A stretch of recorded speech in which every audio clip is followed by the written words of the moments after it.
Increasingly, the Chinese are not merely seeking access to our networks. They are preemptively positioning to compromise and control them.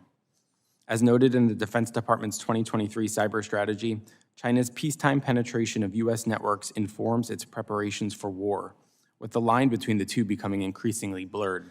China's People's Liberation Army, or PLA, has long prioritized targeting, penetrating, and compromising our, quote, information detection sources, information channels, and information processing and decision-making systems, end quote.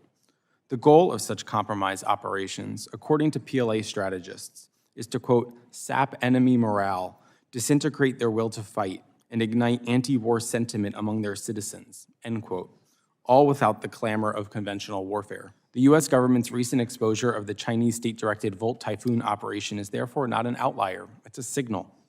This Chinese cyber initiative compromised thousands of internet-connected network devices in a deliberate attempt to infiltrate Western critical infrastructure, including naval ports, internet service providers, and utilities.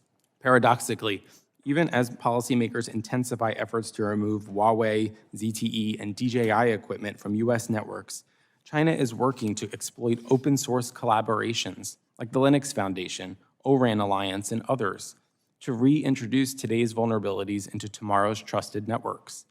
The Linux Foundation counts among its members Chinese companies like Huawei, Tencent, Baidu, and WeBank, all of which maintain ties to China's government and its military. A significant portion of O-Ran Alliance's members are headquartered in China.